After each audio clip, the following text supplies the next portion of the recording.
ડોશીને સુકાવાળ કરીને બેઠી ઉઠી. તે વારે વારે માથું ખંજવાળતી હતી. આવ બેટા, ટોપલો નીચે ઉતારીને મારું માથું જરા જોઈએ. જળ બહુ આવે તેથી જરાય ચેન પડતું નથી. દેરાણી આમ પણ દયાળુ સ્વભાવની હતી. તે તો ટોપલો નીચે મૂકી ડોશીનું માથું ધોવા બેસી ગઈ. દેરાણીએ ઘણી વાર સુધી માથું જોયું અને ઘણી જુઓ અને ઘણી વીખો કાઢી. એટલે ડોશીએ હાશ કરીને કહ્યું, તારું કલ્યાણ થતું, તારી ભલાઈનો બદલો મળતો. અને ડોશી એકાએક અદૃશ્ય થઈ ગઈ ને ત્યાં પ્રકાશના પુંજ રેલાયા. પ્રકાશમાં દેરાણીની આંખો અંજાઈ ગઈ. પછી જોયું તો સામે જ સાક્ષાત શીતળામાના તેનો હસતો રમતો છોકરો હાથમાં લઈ ઊભા હતા. દેરાણીએ માને નમન કરી પોતાની ભૂલ બદલ ક્ષમા માંગી. એટલે શીતળામાએ તેના માથે હાથ મૂકી આશીર્વાદ આપી તેનો છોકરો હસતો રમતો તેના હાથમાં મૂકી દીધો. પછી દેરાણીએ 2 તળાવની દુઃખની વાત કરી તો શીતળામાએ કહ્યું, બેટી, એ બંને તળાવ પર કોઈ મોટી ડોશીમાં સોંપ્યો હતો. તેને ત્યાં કોઈ ચીજ વસ્તુ લેવા આવે તો આપે નહીં. તેમના ઘરમાં વલોણું હતું, પણ જો કોઈ દોણી લઈને છાશ લેવા આવે ચડે તો પાણી નાખીને છાશ આપે.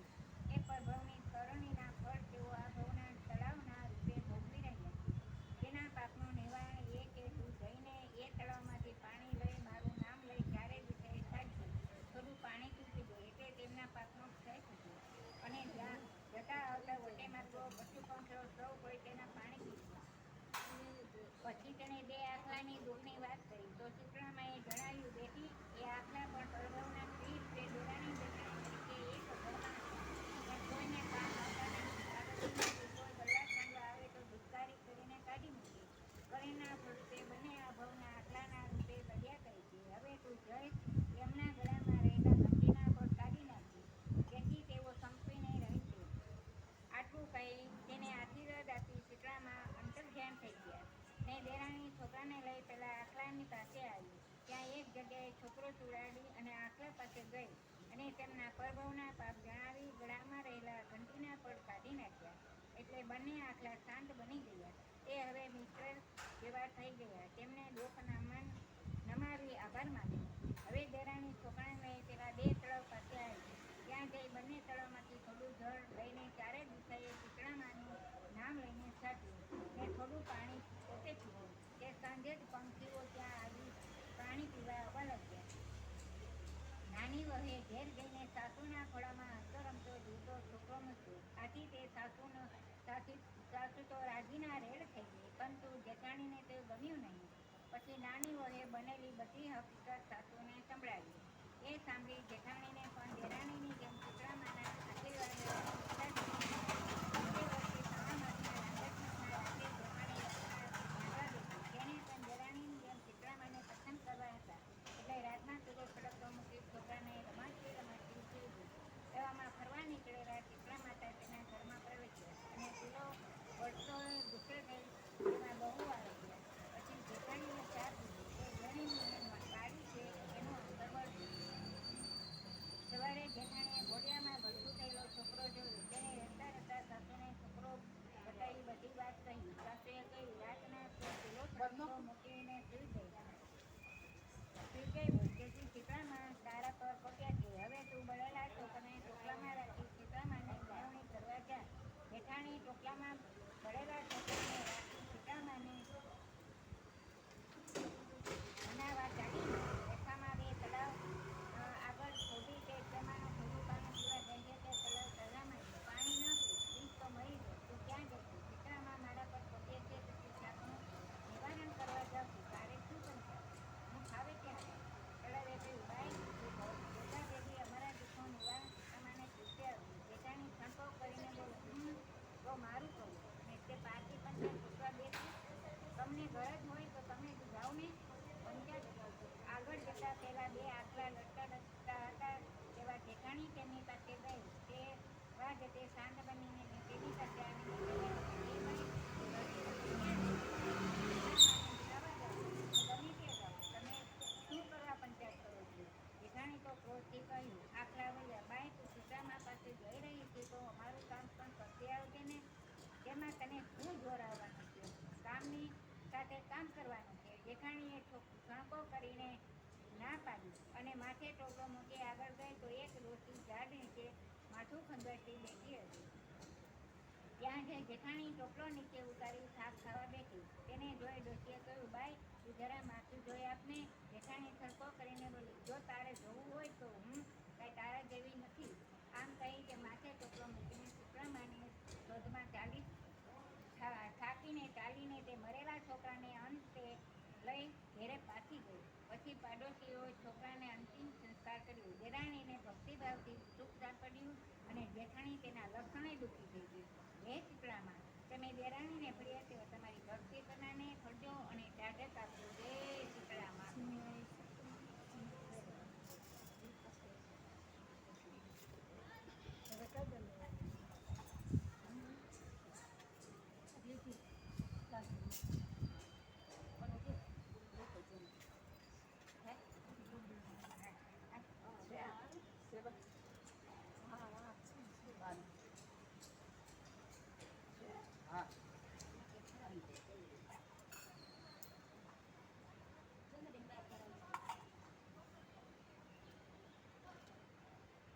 વીરપસલી વ્રત.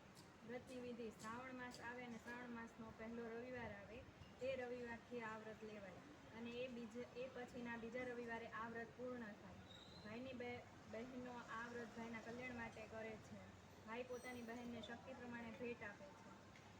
એક ડોશી હતા. એમને 7 દીકરા અને 1 દીકરી હતી. ડોશીએ 7 દીકરા અને દીકરીને પરણાવ્યા હતા, પણ સાસરવાસમાં કોઈ કારણથી દીકરીને અણબનાવ થયો. મન દુઃખ થયું અને દીકરી પિયર પાછી આવી. પછી તો ત્યાં જ રહેવા લાગી. ડોશીના 7 છોકરાઓમાં 6 મોટા દીકરાઓ ધંધો કરી સુખી થયા અને વખત જતાં પોતાના કુટુંબ કબીલા સાથે ડોશીમાંથી જુદા રહેવા લાગ્યા. નાનો દીકરો અને વહુ એ 2 જણ ડોશીમાં સાથે રહે, સાથે નાની બહેન પણ રહે. નસીબની એવી કમનસીબી કે નાના દીકરાને ધંધામાં 2 પાંદડે થવા ના દે. આમને આમ દિવસો વીતવા લાગ્યા. એક દિવસ નાની બહેન ડોશીમાની દીકરીને થયું કે લાવ, મારા નાના ભાઈની સ્થિતિ નબળી છે તો તેમના ઉપરથી મારો બોજો થોડો હલકો થાય તેમ હું કરું. આમ વિચારી બહેન તો પોતાના 6 મોટા ભાઈ પાસે કામ માટે ગઈ, પણ કોણ સામું જુએ. ભાઈઓએ જાકારો આપ્યો. બહેન તો નિરાશ થઈ ગઈ. અરે રે, જેના 7 ભાઈઓ હોય એ બહેનને કદી હોશિયાળપણું હોય? હું જ અભાગણી છું.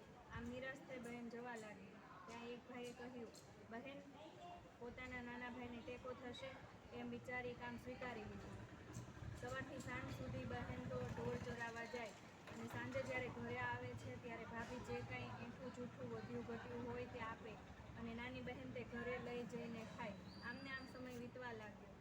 એક દિવસ બહેન જ્યારે ઢોર લઈને ચરાવવા બહાર જતી હોય છે ત્યારે નદી કિનારે કેટલીક છોકરીઓને પૂજાપાઠ કરતી જોઈને હસતી ગાતી જોઈ બહેન તો ત્યાં ગઈ અને પૂછ્યું, બહેનો, તમે આ શું કરો છો? પેલી છોકરીઓ કહે, અમે આજે વીરપસલીનું વ્રત છે. આજે અમે વીરપસલીના દિવસે દોરા લીધા છે તે અમારા ભાઈને બાંધીશું અને ભાઈનું કલ્યાણ થાય એવી ભાવના સાથે આશીષ આપીશું. આવું સાંભળી નાની બહેને કહ્યું, આ દોરા બાંધવાથી ભાઈને શું લાભ? પેલી છોકરીઓ કહે, ભાઈને અમે દોરો બાંધીશું, ભાઈ અમને ભેટ આપશે અને અમે ભાઈને અંતરથી આશીર્વાદ આપીશું, જેથી ભાઈનું આખું વર્ષ સારું અને સુખમાં જાય. આવું સાંભળી નાની બહેન તો ખુશખુશાલ થઈ ગઈ અને બોલી, તો બહેનો, મને પણ જો. તમે આ વ્રત કેવી રીતે થાય છે, તેની વિધિ કેમ કરાય છે તે કહો, તો હું પણ મારા ભાઈના ભલા માટે વીરપસલીનું વ્રત કરું. પેલી છોકરીઓએ કહ્યું, 8 શેરવાળો દોરો લઈ તેમાં 8 ગાંઠો વાળવી. પછી એક રવિવારથી બીજા રવિવાર સુધી 8 દિવસ રોજ સવારે આ દોરાને ધૂપ દેવું અને ધૂપ દીધા પછી જ જમવું. આમ 8 દિવસ પૂરા થયા પછી આ દોરો પીપળે બાંધવો. આમ કહી એક છોકરીએ નાની બહેનને 8 શેરવાળો દોરો આપ્યો અને કહ્યું, આમાંથી એક દોરો તારા ભાઈના કાંડે બાંધ અને બાકીના દોરાને 8 દિવસે વીરપસલીનું વ્રત પૂર્ણ કરી 8 દિવસ સુધી ધૂપ દઈ પીપળે બાંધજે. પેલી છોકરીઓના કહ્યા મુજબ એ જ દિવસે રવિવાર હતો, તેથી નાની બહેન તો વીરપસલીનું વ્રત શરૂ કરી દીધું. પોતાની માને કહ્યું, માં, મેં આજે વીરપસલીનું વ્રત લીધું છે, માટે આ દોરો તમને આપું છું. મારે આખો દિવસ ઢોર ચરાવવા જવાનું હોવાથી તમે આ દોરાને આવતા રવિવાર સુધી 8 દિવસ ધૂપ આપજો. નણંદે વ્રત લીધું છે તેવું પેલી અદેખી ભાભીઓને ખબર પડી. તેમાંની કોઈ એકે બહાનું કાઢી નણંદના ઘેર આવી. જોયું તો નણંદબા નાહવા ગયા હતા. ડોશીમા કામમાં હતા. આવો લાગ જોઈ જોઈ પેલી ભાભીએ તો જ્યાં દેવતો સળગતો હતો ત્યાં જઈ ચૂલામાં પાણી નાખી દેવતા ઓલવી નાખ્યા અને ઠારી નાખ્યો. બહેન તો નાહી ધોઈને ઘેર આવી. દોરાને ધૂપ આપવા જ્યાં ચૂલા પાસે જઈને જુએ તો ચૂલો ઠરેલો છે. કોઈએ અંદર પાણી નાખ્યું છે. બહેન તો મા પાસે ગઈ અને કહ્યું, માં, આ દેવતા કોણે ઠારી નાખ્યા? ડોશી બોલ્યા, રામ જાણે. હું તો બહાર કામમાં છું, પણ હા, હમણાં મોટી વહુ આવી હતી. ચોક્કસ તેણે જ દાજમાં પાણી નાખી દેવતા ઠારી નાખ્યા હશે. દીકરી જેના જેવા કર્મ, આપણું ગુરુ કરનારનો ભગવાન ભલું કરે. જ્યાં દીકરી પડોશમાંથી દેવતા લઈ આવો અને દોરાને ધૂપ દઈ દે. નાના કહેવાથી બહેન પાડોશીને ત્યાંથી દેવતા લઈ આવી અને દોરાને ધૂપ દઈ. આમ બહેનો તો પોતાના ભાઈની કલ્યાણની ભાવનાથી વીરપસ્તીના દોરાને 8 દિવસ સુધી ધૂપ દીધો. પછી માને કહ્યું, માં, આજે મારું વ્રત પૂરું થાય છે, માટે ઉજવણું કરવું છે. હું 7 ભાઈઓને દોરા બાંધવા જાઉં છું. આમ કહીને બહેન તો ભાઈઓ પાસે ગઈ. દરેક ભાઈને વીરપસ્તીનો દોરો જમણા હાથના કાંડે બાંધી. પહેલા 6 ભાઈઓએ દોરા બાંધ્યા, પણ તેમાંથી એકે ભાઈએ બહેનને વીરપસ્તીની ભેટ આપી નહીં. બહેન તો નિરાશ થઈ. મનમાં વિચાર કરતી નાના ભાઈ પાસે ગઈ. મનમાં બોલી, ભલે ભગવાન મારા ભાઈઓએ મને કંઈ ન આપ્યું, પણ આપ એમનું કલ્યાણ કરજો. છેવટે નાના ભાઈની પાસે આવી અને ભાઈને વીરપસ્તીનો દોરો બાંધ્યો. નાના ભાઈએ બહેનને પૂછ્યું, બહેન, બોલ, તને ભેટમાં શું આપું? બહેન, તું તો જાણે છે મારી સ્થિતિ કેવી છે. અત્યારે તો તારો નાનો ભાઈ કંગાલ છે. આટલું બોલતા તો નાના ભાઈની આંખમાં જળજળિયા આવી ગયા. બહેને ભાઈને આશ્વાસન આપી કહ્યું, ભાઈ, તારી પાસે કાંઈ માગવું નથી. તેમ છતાં તું જે કાંઈ આપીશ તે હું આનંદથી સ્વીકારી લઈશ. ભાઈએ ખુશ થતાં મુઠ્ઠી ભરી જાર પોતાની બહેનને આપી તથા પોતાની પાસે એક નાનો આનો હતો તે અને એક માટીનું ઢેફું આપ્યું. આટલું આપતા તો ભાઈની આંખમાં ફરીથી આંસુ વહેવા લાગ્યા. પોતાના ભાઈને રડતો જોઈને બહેન બોલી, ભાઈ, ભલે તે મને જે કાંઈ આપ્યું છે તે મારા માટે તો 1.25 લાખનું છે. તું મનમાં દુઃખી થઈશ નહીં. તારી મુઠ્ઠીભર જાર મારા માટે ઘઉંની ગુણ બરાબર છે. તારો આપેલો એક આનું મારા માટે 100 રૂપિયા સમાન છે. માટીનું ટેપું ગોળના રવા બરાબર છે. આમ ભાઈનું મન હળવું કરી બહેન ખરા અંતઃકરણથી ભાઈનું કલ્યાણ થાવું એમ કહીને ભાઈના કપાળમાં કંકુનું તિલક કર્યું અને આશીષ આપી પોતાની મા પાસે ગઈ. માએ દીકરીને કહ્યું, દીકરી, આમ તો જો કોણ આવ્યું છે. બહેનને તેડવા તેનો પતિ આવ્યો હતો. બહેન તો સાસરે જવાનું જાણી આનંદથી ઘેલી થઈ ગઈ.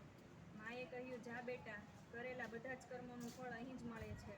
તે ખરા મનથી અને શ્રદ્ધાથી વ્રત કર્યું, એના પ્રભાવથી આજ જમાઈ તને તેડવા આવ્યા. સારું કર્મ કર્યું હોય કે ખરાબ કર્મ, તેનું ફળ તો અવશ્ય જ મળે છે. સારું કર્મ કરીએ તો સારું ફળ મળે અને ખરાબ કર્મ કર્યું હોય તો તેનું ફળ પણ તેવું જ મળે.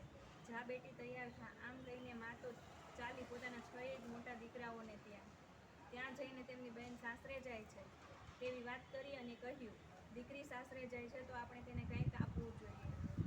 મારી પાસે તો કંઈ છે નહીં, પણ તમે બધા ભાઈઓ થોડું થોડું કરીને આપો તો ઘણું કરી દીકરીને સાસરે વળાવીએ.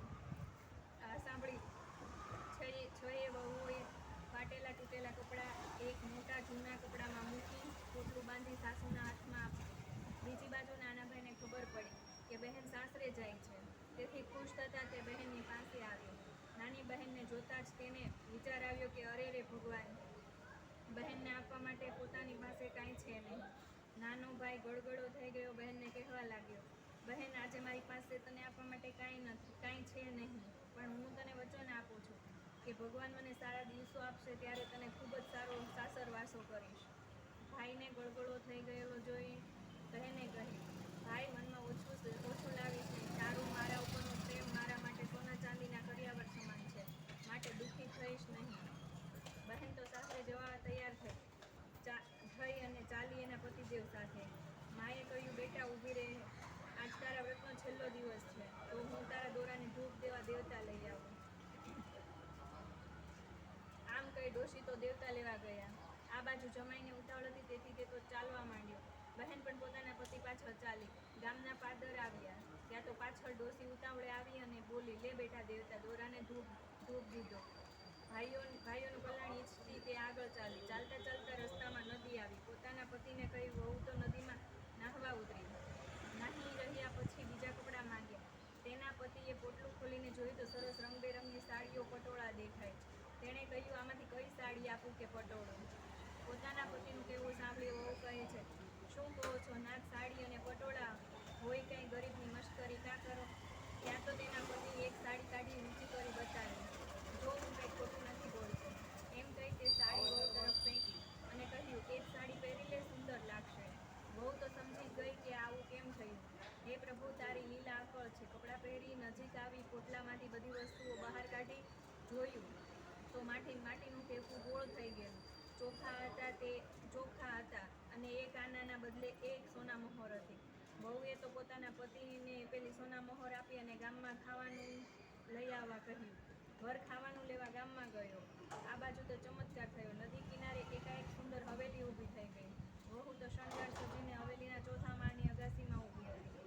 થોડા સમય પછી ગામમાંથી ખાવાનું લઈને વર તો જ્યાં નદી કિનારે આવ્યો તો તેણે એક સુંદર હવેલી દીઠી. પોતાની વહુને તેમાં અટારીમાં ઊભેલી જોઈ. તે તો દંગ જ થઈ ગયો. વહુ તો દોડતી નીચે આવી અને પતિદેવના હાથમાંથી ખાવાનું લઈ બોલી, તમે આરામ કરો, હું અબઘડીએ કંઈક રસોઈ બનાવી નાખું. બંને જણાએ આનંદથી ભોજન કર્યું અને સુખેથી હવેલીમાં રહેવા લાગ્યા. દિવસો પસાર થવા લાગ્યા અને અચાનક દુકાળ પડ્યો. લોકોને ખાવાના ફાંફા પડવા લાગ્યા. વખતના માર્યા લોકો ગામ છોડીને પેટીયું રળવા પરગામ જવા લાગ્યા. પેલી ડોસી અને તેના 7 દીકરા અને તેની વહુઓએ પણ ગામ છોડ્યું. ચાલતા ચાલતા આ બહેનની હવેલી આગળ આવ્યા. એમને થયું કે કોઈ મોટી પૈસાદાર વ્યક્તિ અહીંયા રહેતી લાગે છે. લાવો તપાસ કરીએ, કાંઈ મજૂરી મળે તો. આમ વિચારી બધા હવેલીના બગીચામાં આવીને ઊભા રહ્યા. હવેલીની બારીમાંથી પેલી બહેન આ બધું જોઈ રહી હતી. પોતાની મા અને ભાભીઓને તે ઓળખી ગઈ. ત્યાં તો બગીચાનો માળી આવ્યો અને બધી વાત કહી. બહેને કહ્યું, તો બગીચાના ખોદકામમાં બધાને લગાડી દે. પેલા જે સૌથી નાનો દેખાય છે તેને ધાબા ઉપર દેખરેખ રાખવાનું કહેજે. તેની પાસે ખોદકામ કરાવીશ નહીં. પેલા ડોસીમાને બગીચાના ફૂલો જે ભેગા થાય તે ફૂલોની માળા બનાવવાનું કહેજે. માળીએ માલકીની સૂચના મુજબ બધી જ ગોઠવણ કરી દીધી. એક દિવસ બહેનને થયું કે લાવ, આજે મારા લગ્નની તિથિ છે તો બધાને જમવાનું કહું. નોકરોને જમવાનું બનાવવાનું કહી તેણે પોતાની મા અને ભાઈ ભાભીઓને જમવા બોલાવ્યા. બધા જમવા બેઠા. પેલી બહેન જાતે બધાને પીરસવા માંડી. નણંદને જોઈ પેલી અદેખી ભાભીઓ તો અચંબામાં પડી ગઈ. નીચા મોઢા નાખી ગઈ. ભાઈઓ પણ કઠોપ અનુભવવા લાગ્યા. ત્યારે બહેને કહ્યું, જોયું ને ભાઈઓ અને ભાભીઓ, વખત કોઈનો નથી. દરેકના જીવનમાં સારા નરસા દિવસો આવે છે, માટે કદી અભિમાનમાં છકી ન જવું. અને તેમાંય હું તો તમારી બહેન હતી, પણ તમે મને હળધૂત કરી. માત્ર એક નાના ભાઈએ જ મને પોતાનો પ્રેમ આપ્યો. મેં વીરપસ્તીનું વ્રત કર્યું, તેના પ્રભાવે જ આજે તમે મારી આ સુખની દુનિયા જુઓ છો. બધાએ બહેનને કહ્યું, અમારી ભૂલ હતી બહેન, અમને માફ કર. બહેને બધાને માફ કર્યા અને બોલી, મારે તો બધાય ભાઈ ભાભીઓ મારા જ છે, કોઈ જુદા નથી. તમે તમારે સુખેથી દુકાળ પાર ન થાય ત્યાં સુધી અહીંયા રહો. બહેનની આ વાત સાંભળી બધા આનંદમાં આવી ગયા અને પછી તો બધા સાથે સંપીને રહેવા લાગ્યા. આમ જેમ બહેનને વીરપસ્તીનું વ્રત ફળ્યું તેવું વ્રત કરનારને વ્રત ફળજો.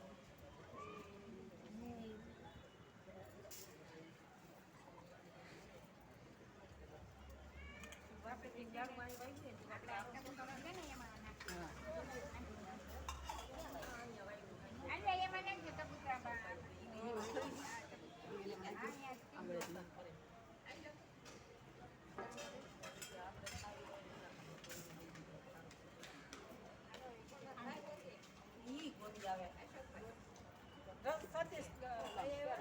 અમારે કોઈને જાણવાનું રસ જ નથી. મને કહેતો હતો, બધાને ઉપાડી લેજો.